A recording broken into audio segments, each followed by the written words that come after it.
Un cordial saludo a todos los oyentes de Radio María.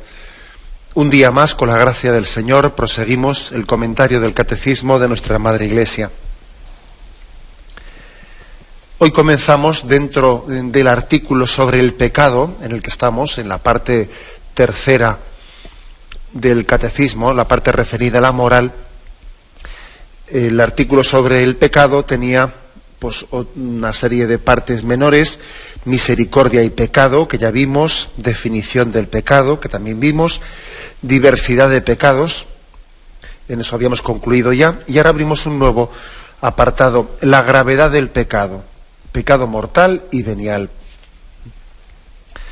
El Catecismo dedica pues bastantes puntos a hablar, una vez que ya ha definido conceptualmente qué es el pecado y que existe diversidad de pecados.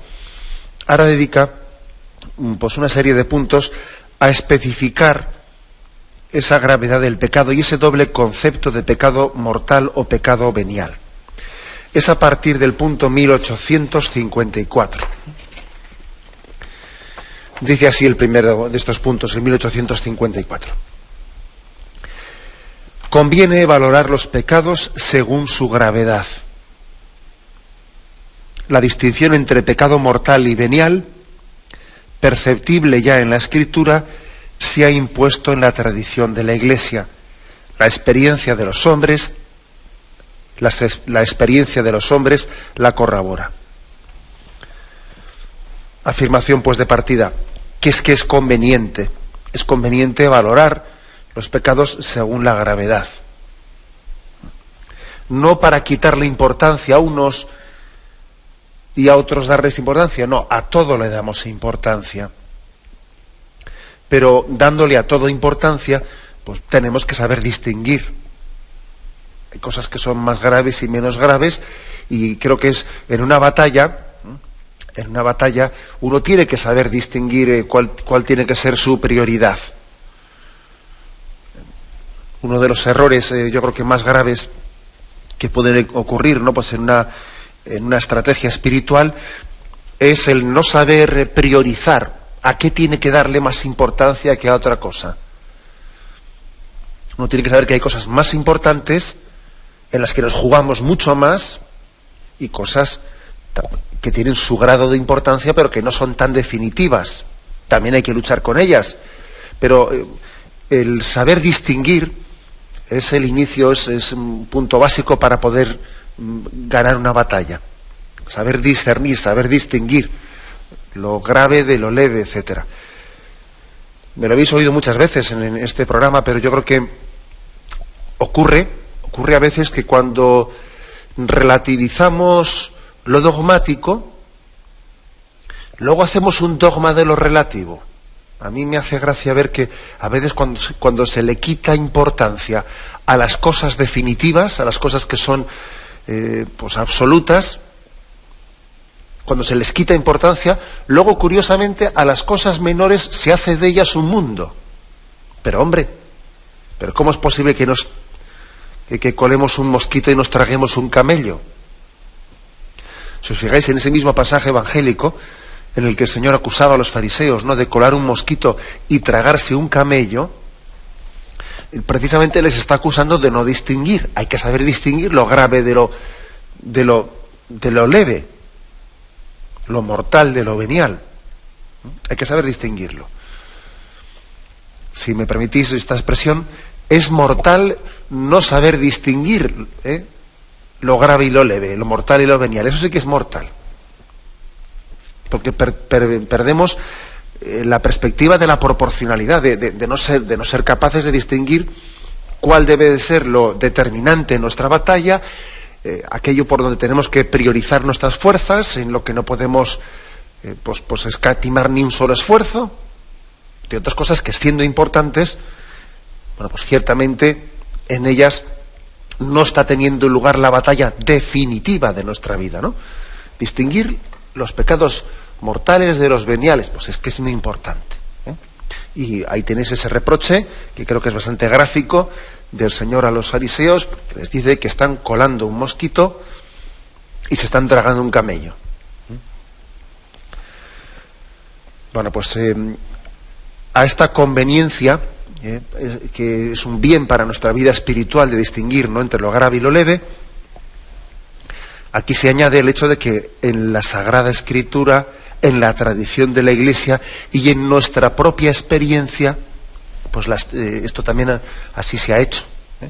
Sagrada Escritura, se recurre aquí, el Catecismo nos cita primera carta de Juan, capítulo 5, versículos del 16 al 17, y allí se dice: si alguno ve que su hermano comete un pecado que no es de muerte, pida y le dará vida. A los que cometan pecados que no son de muerte, pues hay un pecado que es de muerte, por el cual no digo que pida. Toda iniquidad es pecado, pero hay pecado que no es de muerte. Esto está en la primera carta de Juan, capítulo 5, del 16 al 17. Un texto que me imagino pues que nos sorprenderá, ¿no?, porque muchas veces no lo habremos leído, ¿no? Es de los textos, la Sagrada Escritura pues es muy amplia y también la liturgia de la Iglesia hace una selección de textos, ¿no? Pues cuando los va a proclamar litúrgicamente, ¿no? Algunos textos pasan más desapercibidos, como este. Aquí se habla claramente que hay un pecado que es de muerte y otro pecado y otros pecados que no son de muerte. Bueno, pues esta distinción quiere decir que la propia Escritura está distinguiendo, ¿no?, entre pecado mortal o pecado venial. Hay más textos. Por ejemplo, Proverbios 24:16. Dice: 7 veces cae el justo, pero se levanta, mientras los malvados se hunden en la desgracia. Aquí Proverbios 24:16 nos afirma, bueno, pues que el justo, es decir, el justo, el hombre bueno, que va por el buen camino, el justo, cae 7 veces. Ya sabéis que el número 7 es un número que también hace referencia a la abundancia, o sea, sencillamente peca, todos somos pecadores, ¿no? Y el justo peca 7 veces. Es decir, peca, todos caemos de continuo. Todos estamos cayendo, tenemos esa... Cuando dice el Señor, el que esté sin pecado, que tire la primera piedra. ¿Qué quiere decir? Pues que todos pecamos, que de hecho nadie va a tirar la primera piedra si somos coherentes con esa frase de Jesús, porque todos pecamos. El justo peca 7 veces, incluso 7 veces al día. Pero aquí distingue, ¿no?, que 7 veces cae el justo, pero se levanta, mientras los malvados se hunden en la desgracia. Luego está distinguiendo entre pecados y pecados, y no es lo mismo. La Sagrada Escritura distingue entre ese tipo de pecados en los que cae el justo y ese tipo de pecados en los que hunden en la desgracia al malvado. O sea, como veis, hay una base escriturística muy clara pues, para distinguir entre pecados mortales o pecados veniales, ¿no? También la tradición de la Iglesia lo ha hecho. La tradición de la Iglesia ha formulado esa doctrina del pecado mortal y del pecado venial. No tenemos pues que avergonzarnos, ¿no?, de utilizar estos términos, porque lo digo porque es que en nuestra cultura actual parece que queda mal. Parece como si estuvieses hablando de una cosa preconciliar. Dices pecado mortal y pecado venial y parece que tienes que decirlo casi así de corridillo, ¿no? Porque estás diciendo una cosa que hoy en día términos que no se utilizan, como si fuesen obsoletos, ¿no? Como si formase parte de un lenguaje que no es... ¿Y esto de qué? ¿De dónde nos hemos sacado tal cosa? Como veis, esto tiene una base en la Escritura. La tradición de la Iglesia lo afirma con contundencia, ¿no? También las encíclicas posteriores de Juan Pablo II, ¿no?, Reconciliazo y Penitencia, etcétera, reafirman, ¿no?, la necesidad de saber, de seguir utilizando estos conceptos de pecado mortal y pecado venial. No nos avergoncemos, ¿no?, de la Sagrada Escritura, no nos avergoncemos de nuestra propia tradición. Y dice una cosa más, ¿no? Dice, nuestra propia experiencia lo corrobora. Nuestra propia experiencia. Bueno, pues, ¿a qué se refiere en nuestra propia experiencia? Bueno, pues yo creo que se refiere a que somos conscientes de que todo no se puede meter en el mismo saco. Todo no se puede meter en el mismo saco. Está claro que todos somos pecadores.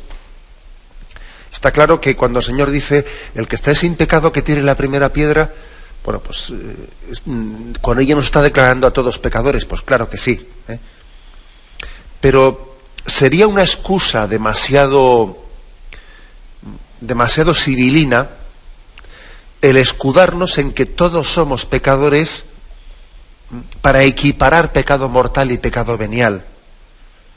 No, sería una excusa, sería una tentación, sería servirse, ¿no?, de la falsa humildad de que todos somos pecadores para justificar el pecado mortal. Luego, ojo con el que, como todos somos pecadores, metemos todos los pecados en el mismo saco. No, no es así. No es así. Nosotros tenemos, nuestra experiencia nos dice que no es lo mismo nuestro pecado cotidiano que un pecado que es determinante en nuestra vida, que es que fractura nuestra relación con Dios de una forma definitiva. Que también ese pecado puede existir objetivamente, ¿no? Y tiene nombres y apellidos. Pues no es lo mismo, y todo el mundo lo entiende, que no es lo mismo, pues por ejemplo, que una persona pues tenga su tentación continua de pereza, que es perezoso, que le cuesta dejar sus comodidades, que tal, que cual, pues eso le puede, pues es un pecado que le está continuamente persiguiendo en su vida, pues un pecado venial que continuamente le persiga, que sea infiel a su mujer, o sea, que es distinto, que ese pecado de adulterio en su matrimonio fractura definitivamente su vida moral, vamos, es que la fractura definitivamente. O sea que sería una falsa excusa el agarrarnos a, bueno, como todos somos pecadores, no, un momento. Hay una clara distinción entre un pecado mortal y un pecado venial, y tenemos que saber distinguirlo. Distinguir es el principio de la vida. Quien no distingue, quien no discierne es fácilmente engañado. Tenemos que pedir, pues, ¿no?, luz al Espíritu Santo para darnos cuenta de que en esta distinción hay también una gracia de Dios que nos quiere iluminar. Que nos quiere iluminar.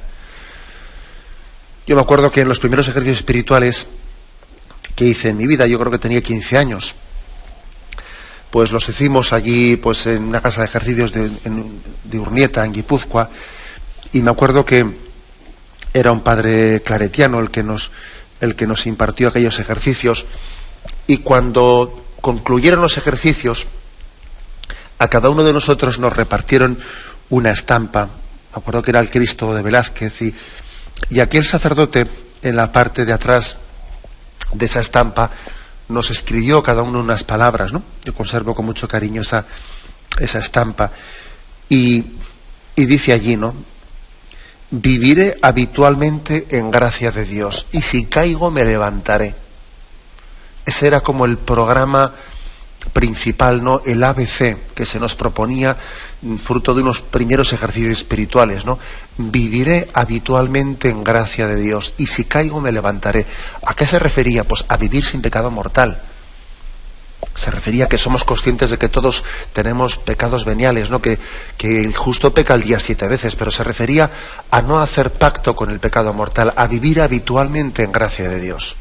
Ese puede ser ese debe de ser, ¿no?, el primer objetivo de nuestra vida. Viviré habitualmente en gracia de Dios, y si caigo me levantaré.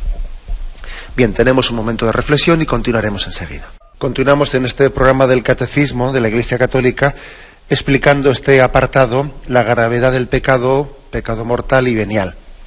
Y pasamos al punto 1855, donde se dice: el pecado mortal destruye la caridad en el corazón del hombre por una infracción grave de la ley de Dios.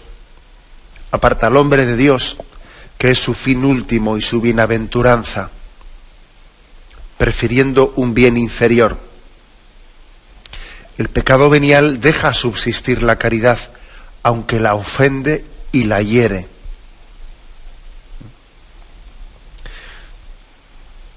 Dos definiciones muy breves y muy escuetas, y al mismo tiempo que muy precisas, ¿no?, de lo que es pecado mortal y pecado venial.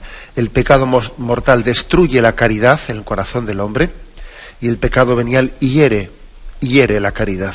No es lo mismo destruir, matar, que herir. No es lo mismo. Alguno podría decir, yo ya sé que a veces se ha dicho, y desgraciadamente en algunos ambientes teológicos, que esto de hablar de pecado mortal y pecado venial son distinciones jurídicas y conceptuales, que es como querer encajonar las realidades espirituales pues en distinciones nuestras, en conceptualizaciones nuestras, etcétera, etcétera, ¿no? Pero es que la cosa es bastante más sencilla. No se tratan pues de esquemas ajenos al Evangelio, sino se trata de formular pues en términos nuestros realidades que están verdaderamente ahí presentes, ¿no?, en nuestra vida espiritual. Todos sabemos que la vida de caridad, la vida espiritual, la vida de gracia, es una amistad. Es una amistad. ¿Qué se llama? ¿Qué quiere decir vivir en gracia de Dios? Pues vivir en la amistad de Dios. Vivir en su amistad. Que Él viva en ti. Ahora, ¿qué supone romper la vida de gracia? ¿Qué supone perder la vida de gracia? Dejar de estar en gracia de Dios. Pues romper esa amistad. Romperla, pues el hecho de que por un determinado pecado mortal nosotros estemos ahuyentando la presencia de Dios en nosotros, que esa amistad sea rota. Todos sabemos, ¿no?, lo que es una amistad rota. Pues ha ocurrido una determinada cosa y se ha roto una amistad. Pues ha ocurrido un drama, un drama en el seno de una familia, un drama en el seno pues de una pareja. Resulta que alguien resulta que ha ofendido a tu novia. Y entonces pues esa ofensa hacia tu novia pues ha sido tan grave que ha supuesto la ruptura de una amistad, ¿no? Bueno, estoy tomando parte como os podéis imaginar, no es que esté yo justificando con este ejemplo nuestros rencores, no, estoy tomando una imagen de nuestra vida humana para referirla luego a Dios, ¿no?, a nuestra relación con Dios. Es decir, pueden existir determinados actos que supongan una ruptura de una amistad. Porque es grave lo que ha ocurrido, porque si por ejemplo si por ejemplo una persona ha estado jugando, pues he puesto el caso antes de la novia, no con la novia de su amigo, pues ese acto tiene suficiente gravedad como para que ha roto esa amistad. Y es imposible que esa amistad pueda proseguir sin que exista un arrepentimiento y una petición de perdón pues expresa, ¿no? Pues porque ahí lo que ha ocurrido ha sido muy grave. Bueno, pues ahora ese ejemplo humano refirámoslo a nuestra relación con el Señor. En nuestra vida pueden existir determinados actos, ¿no?, que rompan esa amistad con Dios, que la rompan, que espanten su presencia en nosotros, y uno entonces deja de vivir en gracia de Dios. Vive en pecado mortal. Dice que aparta al hombre de Dios, que es su fin último y su bienaventuranza. Por eso dice, ¿no?, nuestra fe católica que quien muere en pecado mortal no puede acceder a la salvación eterna. La condenación precisamente consiste en morir en pecado mortal. ¿Por qué? Pues porque está rota la amistad con Dios. No es que sea una especie de capricho de Dios que se venga diciendo, tú no vas al cielo. No, es que tú has roto la amistad con Dios y no has dado margen a que esa amistad sea recompuesta. Pecado mortal es, por lo tanto, es la ruptura de esa amistad.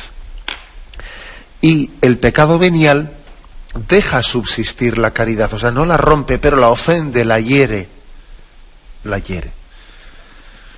El pecado venial no es que acumulando muchos pecados veniales se llegue a sumar un pecado mortal. Eso no es así. El pecado mortal no es la suma de muchos pecados veniales, no. Pero es verdad que los pecados veniales nos van debilitando y nos van haciendo más propicios, más proclives para caer en el pecado mortal. Nos debilitan la amistad.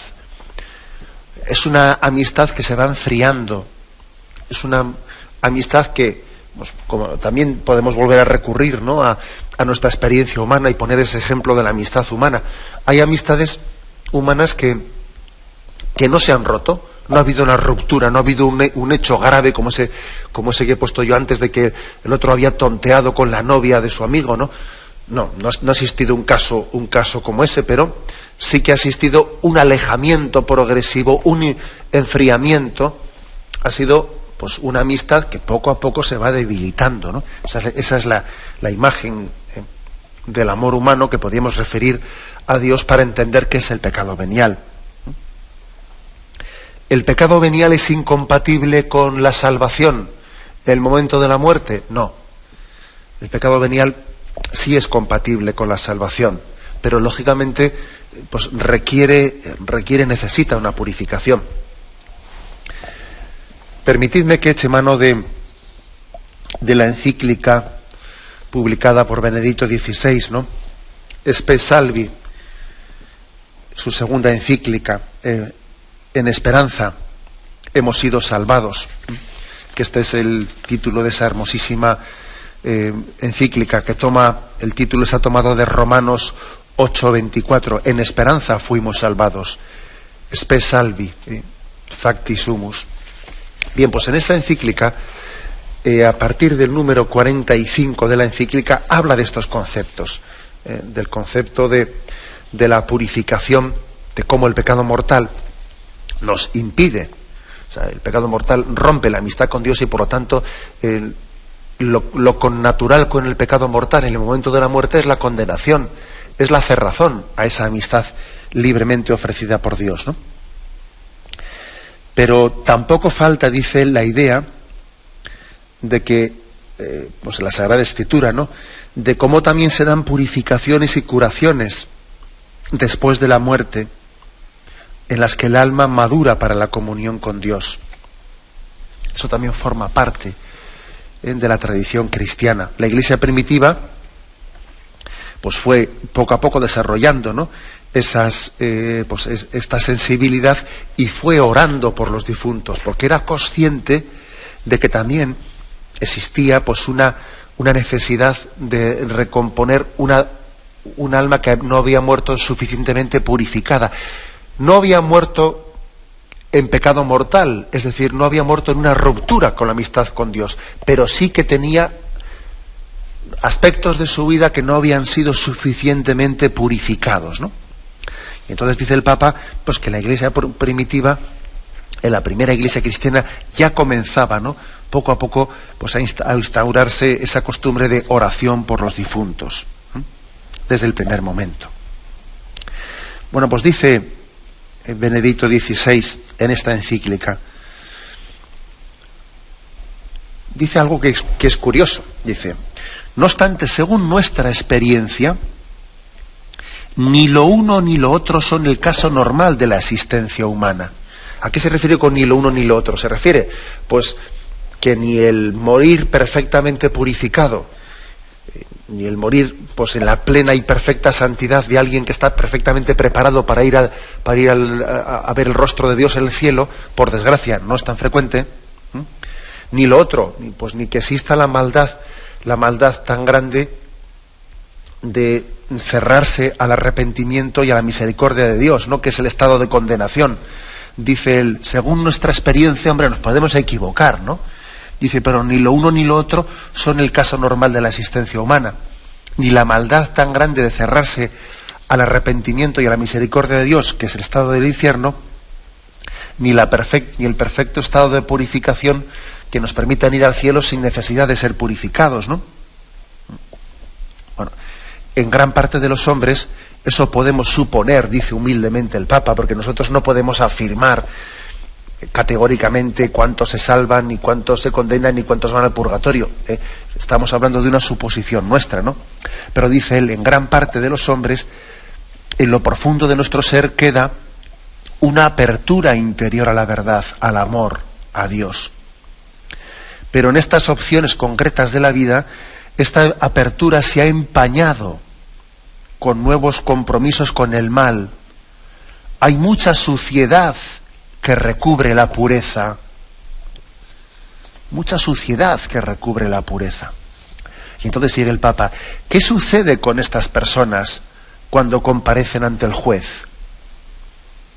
Toda suciedad que ha acumulado en su vida se hará de repente irrelevante. Es decir, dice aquí, Benedicto XVI, ¿acaso es lo mismo presentarse ante Dios con un amor perfectamente purificado que con toda esa suciedad que está impidiéndonos amar? ¿Acaso es lo mismo? O sea, ¿se puede meter todo en el mismo saco? ¿O qué podrá ocurrir? Y entonces el Papa recurre a un texto, a un hermoso texto de la primera carta de los Corintios, capítulo 3, que vamos a leer, que es hermoso, es Primera Corintios, capítulo 3, versículo del 12 al 15. Y allí dice: si uno construye sobre este cimiento con oro, plata, piedras preciosas, madera, heno, paja, la obra de cada cual quedará al descubierto. La manifestará el día que ha de revelarse por el fuego, y la calidad de la obra de cada cual la probará el fuego. Aquel cuya obra construida sobre el cimiento resista, recibirá la recompensa, mas aquel cuya obra quede abrasada, sufrirá el daño. Él, no obstante, quedará a salvo, pero como quien pasa a través del fuego. Bueno, pues Benedicto XVI utiliza esta imagen explicándonos como que hay cosas construidas que en nuestra vida que se consumirán totalmente por ese fuego, o sea, que no tienen consistencia. Sin embargo, que hay otras que atravesan ese fuego porque son definitivas, son capaces de Dios. Hay cosas que son consistentes, las obras buenas, la caridad, el amor, la entrega de nuestra vida, eso pasa el fuego de la muerte. Es decir, tendrá perdurabilidad, tiene vocación de eternidad. Sin embargo, hay cosas que aquí se van a quedar, o sea, que no tienen trascendencia, son como paja que la quema el fuego. Y tenemos que ser purificados, ¿no?, de todo aquello que no haya sido realizado en la perfecta caridad, de obras que han sido hechas por vanidad, o por buscarnos a nosotros mismos, o por egoísmos, o por intereses particulares, ¿no? Todo eso lo quema ese fuego, y allí únicamente lo que pervive, lo que tiene perdurabilidad, ¿no?, pues es lo que ha sido hecho en la caridad y en el amor de Dios. Hermosa imagen, pues, que aquí utiliza Benedicto XVI, no, la primera carta de los Corintios, capítulo 3, del 12 al 15. Hay cosas que las quema el fuego, como la paja, ¿no? Sin embargo, hay cosas que salen purificadas del fuego, que salen todavía hermoseadas, que ese fuego no las quema, sino que todavía las purifica y las hermosea y las presenta delante de Dios, ¿no? Esa es la imagen del purgatorio aquí explicada, añade el Papa, algunos teólogos recientes piensan que esa imagen del fuego que arde y que a la vez salva es imagen del amor de Cristo, el juez y el Salvador. El encuentro con Él es el acto decisivo del juicio. Ante su mirada, toda falsedad se deshace. Ante esa mirada del amor de Jesucristo, todo lo que hay de falsedad, todo lo que no tiene consistencia en nuestra vida, se deshace. Es como la paja que la quema el fuego. Es el encuentro con Él en el que, quemándonos, nos transforma y nos libera para llegar a ser verdaderamente nosotros mismos. Hermosa imagen, pues, en la que Benedicto XVI nos explica el misterio de la purificación del purgatorio, necesaria para que nuestros pecados veniales no nos impidan, ¿no?, gozar plenamente de esa visión de Dios. Bien, tenemos un momento de reflexión y continuaremos enseguida. Continuamos en este programa del Catecismo de la Iglesia Católica, continuamos explicando este apartado sobre el pecado mortal y el pecado venial. entramos en el punto 1856, que dice así: el pecado mortal que ataca en nosotros el principio vital, que es la caridad, necesita una nueva iniciativa de la misericordia de Dios y una conversión del corazón que se realiza ordinariamente en el marco del sacramento de la reconciliación. Y aquí viene un texto de Santo Tomás de Aquino que ahora vamos a leer. Cuando la voluntad se dirige a una cosa de suyo contraria a la caridad por la que estamos ordenados al fin último, el pecado, por su objeto mismo, tiene causa para ser mortal, sea contra el amor de Dios, como la blasfemia, el perjurio, o contra el amor del prójimo, como el homicidio, el adulterio. En cambio, cuando la voluntad del pecador se dirige a veces a una cosa que contiene en sí un desorden, pero que sin embargo no es contraria al amor de Dios y al prójimo, como una palabra ociosa o una risa superflua, tales pecados son veniales. Bueno, aquí, como veis, Santo Tomás de Aquino, en la Suma Teológica, da una explicación teológica de cómo se distingue un pecado mortal de un pecado venial. Entiende que el pecado venial de suyo es contrario a la caridad misma contra la cual estamos ordenados. Su objeto mismo, su objeto es contrario a la caridad. Pone el caso de la blasfemia, o el perjurio, o poner falsamente a Dios como testigo, ¿no? Como ejemplos de pecado mortal que va en contra de la caridad misma para con Dios, o de la caridad misma para con el prójimo. Y pone el caso del homicidio o del adulterio. Claro, cuando alguien pues atenta contra la vida del prójimo, está atentando contra la caridad, que es la finalidad de nuestra vida, nosotros estamos llamados a amar. Luego, quien atenta directamente contra la caridad está pecando mortalmente. Atenta contra la caridad a Dios o al prójimo. Y cometer homicidio es atentar contra esa caridad. Y cometer adulterio es atentar contra la caridad al prójimo, porque yo, cometiendo ese pecado, estoy atentando contra ese debido amor y respeto que yo debo a esa persona. Bueno, pues, sin embargo, los pecados veniales, aquí explica Santo Tomás de Aquino, no atentan directamente contra la caridad, sino indirectamente. O sea, la voluntad nuestra no atenta directamente contra la caridad, sino dice que contiene en sí, hace una opción por algo que en sí es desordenado. Por desordenado, ¿no? Pues, por ejemplo, aquí pone el caso de la vanidad, ¿no? El hecho de que alguien pues esté recurriendo pues a una serie de palabras, etcétera, pues por quedar bien, por ensalzar su imagen, o sea, está haciendo una opción desordenada, pero no está atentando directamente contra la caridad, el amor a Dios o el amor al prójimo. Por eso podemos calificar de pecado venial. No ha roto la caridad, no la ha roto, pero la ha debilitado. Bueno, bien, esa es una distinción teológica que hace Santo Tomás de Aquino, ¿no? En la Suma. Aquí igual lo fundamental de este punto, que estamos aquí comentando en 1856, antes de esta cita de Santo Tomás, es la afirmación que ha hecho de que el pecado mortal que ha roto la caridad con Dios solamente puede ser subsanado por una conversión profunda. O sea, como tú has roto la amistad con Dios, lo que no puedes pretender es que esa amistad se recomponga sin una conversión, sin una petición profunda y sincera de perdón. Volvemos a poner el ejemplo del amor humano, ¿no? O sea, cuando ha ocurrido pues una ofensa muy grave, lo que no puedes pretender es ir al día siguiente tú a esa casa como si no hubiese pasado nada. No, tienes que ir y pedir perdón.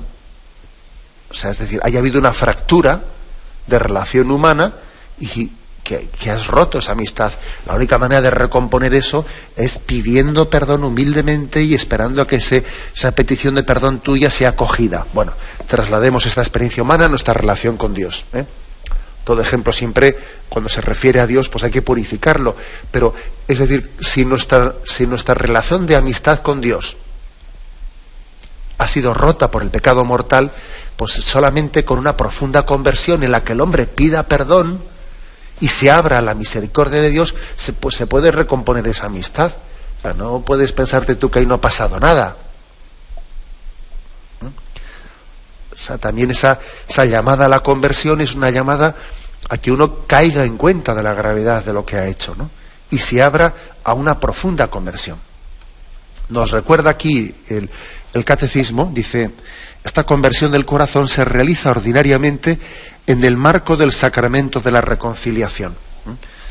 Bueno, así como los pecados veniales, que por supuesto también, ¿no?, se perdonan, los pecados veniales se perdonan en el sacramento de la confesión, pero los pecados veniales pueden ser también perdonados en otro marco distinto al del sacramento de la confesión.